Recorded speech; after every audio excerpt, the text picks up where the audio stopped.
Better get your big boy pants on. Congressman Walter Jones coming up. Talk about no gibberish, no nonsense. Your commander of common sense right here, trucking the truth every day on the John Fredericks Radio Network. Trump's Armada, the Spanish Armada, 1588. Trump loves that word, Armada. It's from the 1500s, Mr. President, sailing around the Pacific Ocean somewhere.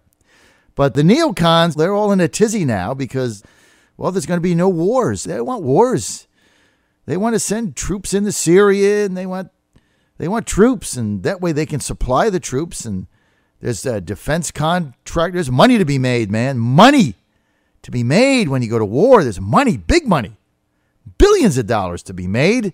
And then you get to go on TV. You get big contracts for that. You get to go on CNN as an analyst and Fox News and MSNBC, and they pay you for that. Big money to be made. Your children come home with no arms and legs, but they make billions. That's the neocon way. The warmongers back at it. Try to straighten this all out for us, along with Donald Trump's great day yesterday in putting America first. Congressman from Northeast North Carolina's the Tar Heel States, 3rd District. Congressman Walter Jones, good to have you with us, sir. John, it's always a pleasure, and I always get something out of your introduction, which I did today, and that's because you tell the truth as you were making reference to war. Thank you so much for that introduction. Well, they're back at it. I mean, it's like neocons, Congressman, and I know you don't have to comment on this, but neocons are like cockroaches, right? You spray them, you step on them, you put traps, and you think they're dead, and then they just keep coming back. That never stops. Why? Because there's so much money to be made in this war game, right? So here they are again. We got McMaster out there running around talking about putting troops in Syria. What the hell would we do that for? I'm trying to get him out of Afghanistan, and so are you. And we've actually got people advising the president to put troops in the Syria to do what? We don't even know whose side anybody's on. Is this the craziest thing you've ever heard? John, it is, and this is why I was on your show a week or two ago and talked about the bill that John, Gary, Mindy, and I put in 1666. We in Congress, and I blame the Congress. I don't even blame the president, whether it be Obama or Trump. We in Congress have the authority given by the Constitution and the responsibility to debate war. And we sit on the sidelines and let any president, be Democrat or Republican, just do whatever they want to do as it relates to firing missiles around the world, or like Obama did, of going in and taking out Gaddafi without authorization from Congress. And they say, well, but you passed an authorization bill known as AUMF in 2001 and 2002. Well, for God's sakes, the world has changed drastically since 2002. And yet we in Congress just sit on the sidelines and watch the games keep playing on. And your point about the neocons, you're exactly right.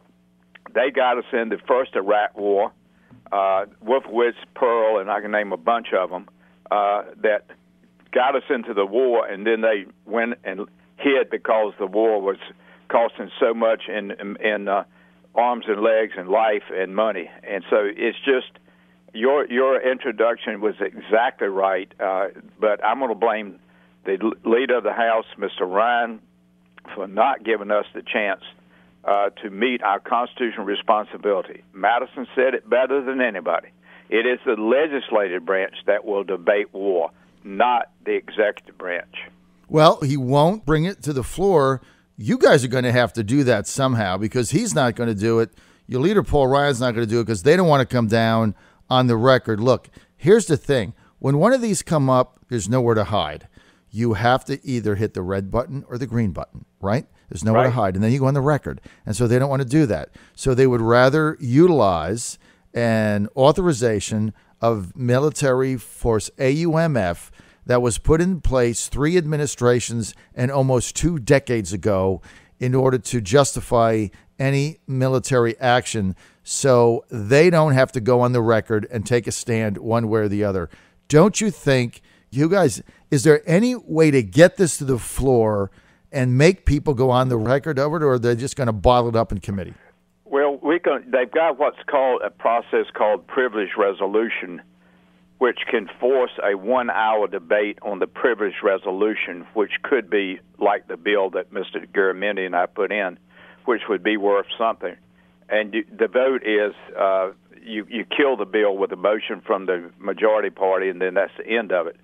What I and Mr. Garamendi and then many others and a few Republicans, what we want to do is to try to get the American people to understand that the American people, have a right for their congressman to debate and vote on war if we're going to send their children overseas to die and be wounded.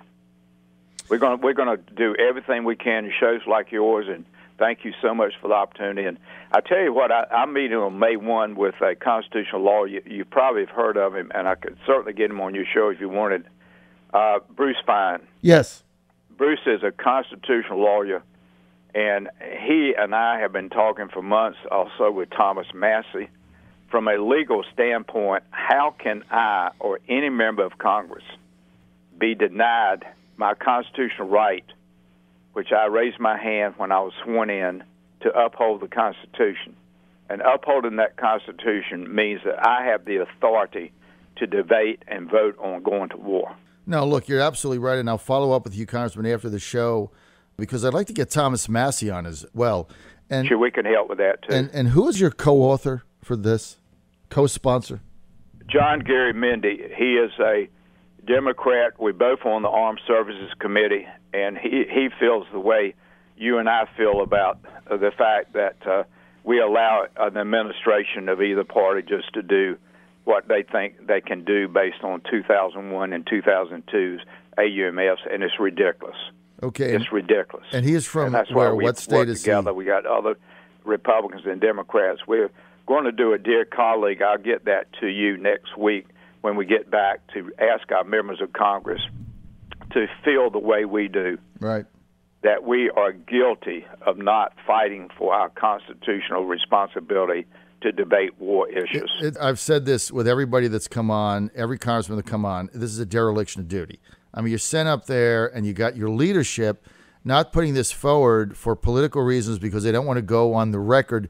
Meantime, our sons and daughters, and look, they go off, they come home in body bags or without arms and limbs. And, you know, I'm just going to say this straight out, okay? Our volunteer military force, this is not coming from the New York Wall Street gangster bankster elites at Goldman Sachs making $5 million. These are middle class and working class men and women that generally join the armed services. Now, that's just a fact, okay? Facts are facts. You can't argue with the demographics of it. And so the people that are making the money for these wars, their kids don't serve. They don't serve. Nobody in their network serves. So this stuff, I know it doesn't sound comfortable and it's tough to say, but you can't argue with the facts. And that's the reality of where we're at. Congressman, let's get to Trump's America First message yesterday. I thought it was a great day for the president. Goes to Wisconsin, does two things. Calls out this H-1B visa scam that's been going on forever, which is just a methodology for the elites to lower wages through scamming of foreign workers at the cost of American jobs. Do you think this was long overdue or what? Well, I'll give the president, an A-plus on the action he took yesterday, because I think it's about time, and he said that he would do this, and he's done it. And I also want to give the president credit on making sure that the Secretary of Homeland Security is a man that's going to do the job because he knows how to do the job, and that's John Kelly. Mm-hmm. He's a three-star Marine general. He was head of SOUTHCOM, which oversees the Central and South America when he was active duty Marine, and he knows so much about the issue that he and the president are talking about, and that is illegals coming in. I realize what you're saying about those who got some type of visa to come in to do work, but it's time to get a handle on this. If we don't do it now, in the next 5 or 6 years, it'll be a lost cause. We've got to do it now. Congressman Jones, what did you think about Kelly's message yesterday, basically calling out Congress and saying, stop whining to me about the morale of DHS, stop complaining and get something done. Give me something that I can take to the bank. You think that message was over the top or what? I think it's a message we needed to hear. I mean, in all fairness, I know John Kelly. I knew him when he was a colonel in the liaison office a few years back. And what he is saying is, get serious about this security problem facing America, and let's work together to come forward with some type of legislation. So, no, I admire the fact that General Kelly, Secretary of Homeland Security, made that statement. I mean, it's just like my frustration with the war issue. Mm-hmm.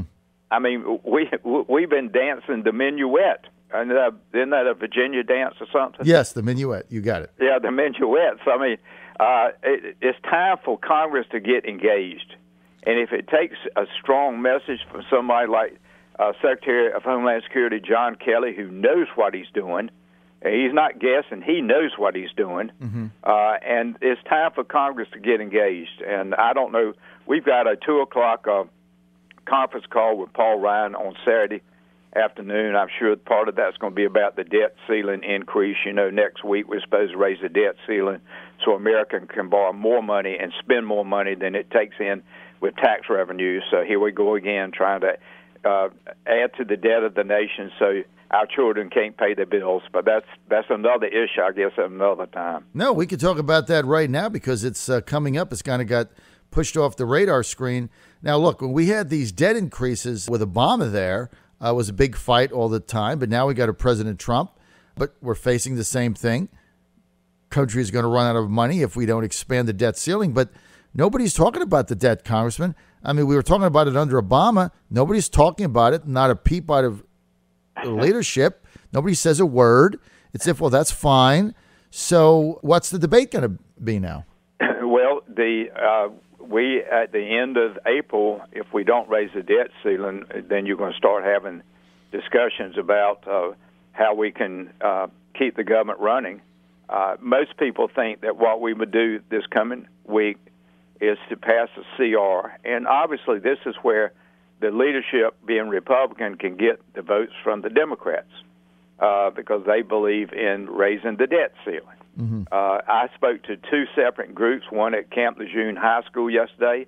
Another was a group that's put together by the city of Jacksonville to young people who are the leaders of the future leaders of the county and state. And so they asked me to speak at both. And all I could think about was the fact that here we go again. I gave them this example I've used on your show. Bill Clinton leaves office in 2000. Republican House, Republican Senate, and the debt was $5.6 trillion. Mm-hmm. Today, as John Fredericks and Walter Jones are talking with each other, the debt is about $19.8 trillion. So that means since the year 2000, 17 years later, we have more than tripled the debt of the country. Triple the debt. Yep. I mean, it's unbelievable. And still we're not doing anything about it. And so you know what's going to happen, right? So you're going to have your conference call, and a handful of people are going to squawk. But Steve Mnuchin is going to go to the president and say, if we don't get this money approved, we're going to shut the government down, and we're going to go through that battle again. Where are we, Congressman, on wall funding? I mean, the wall, it seems to be stalled.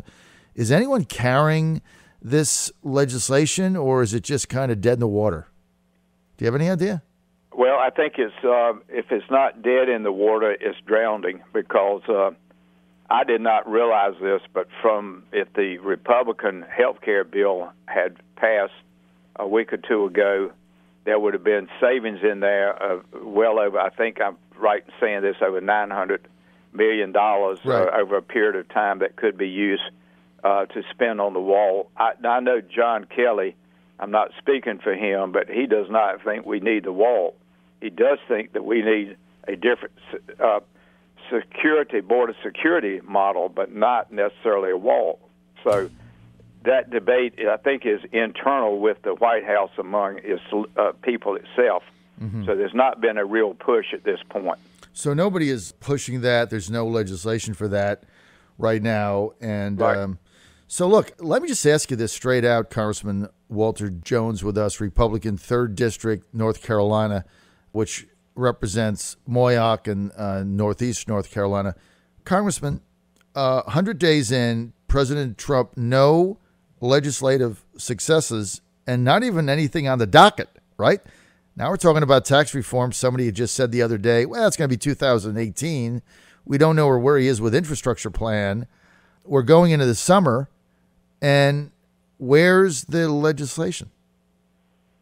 Well, John, I think we all are asking that question. Obviously, legislation is driven by leadership, meaning that Paul Ryan and Mitch McConnell meet with the president and decide how what issues they're going to want to push. And these would be major issues, not talking about issues that members of Congress would introduce, but these would be issues that would come. Now, Kevin Brady is chairman of Ways and Means.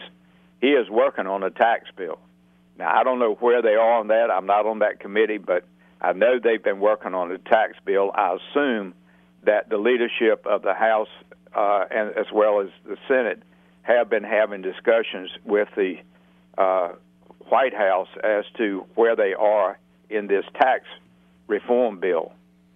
But now they keep talking about trying to resurrect the health care bill, and I don't understand that. I've said this on your show. They could pass that bill in the fall of this year or the spring of 2018. It's just that if we're waiting for the health care bill, you and I might be having this conversation in July, wondering what we're doing legislatively. Well, we had Dave Pratt on our show yesterday, a member of the Freedom Caucus, who said he basically blamed, I guess, the moderates. He kept saying, that the Freedom Caucus kept saying whatever they came to us with, we reached another agreement, and then the moderates scrapped it again, or leadership scrapped it. So Dave was just saying yesterday, he was scratching his head and saying, I don't have any idea where they are. They came to us. We had suggestions. They went with them. We signed off on it. Then they came back and said, well, we're not going to do that. So what the heck is going on with this thing? Well, to Dave's point, and he is a good friend. I appreciate his friendship. It's hard to figure out. I'm going to blame the leadership. If you've got strong leadership, you can build consensus. Not everybody, be a conservative or be a moderate, is going to get everything they want, but you can build consensus. Now, to Dave's point, right before we left for Easter, there was conversation in Washington that the Conservatives Freedom Caucus had offered some changes that seemed to be, at least in the media, that the leadership was seriously entertaining what they were suggesting. Now, if Mr. Ryan goes back to the leaders of the moderates and they say no to it, then what we got is a stalemate. I think the leadership has got to make a statement. This is the way it's going to be. If we lose it, we lose it. But we're going to run with this. But that didn't happen. John, it's very frustrating. I will say this, and I'm not talking about President Trump, but the inactivity of the House leadership I've not seen before. It's just that we're talking about war powers, or where we're talking about health care, or whether we're talking about taxes. Right now, I think we're in a stalemate. Nothing happening, and no movement on health care. Look, this Obamacare thing is going to implode. I mean, we've got companies pulling out here by the day. I know the president threatened to withhold the subsidy funds. I think that was an empty threat. I don't believe he's going to do that. That would create an uproar. But look, no health care, no tax reform, no infrastructure, no AUM, nothing. I mean, we have nothing. It's almost shocking. It's like we have this conversation every week. It gets worse. But that's why we have you on, because Congressman Walter Jones, you're a beacon of the truth. Well, after I meet with Bruce Fine, if you want me to ask him at our meeting on May 1, would he be willing to be on your show? He is a constitutional lawyer, and he agrees with us on the issue of war without the action of Congress. All right. We'll get that done. I want to thank Congressman Walter Jones, representing the 3rd District, Northeast North Carolina. Our coverage goes down there all the way down through Moyock to the Kitty Hawk area, and we appreciate him. Thank you, John. We appreciate him being with us.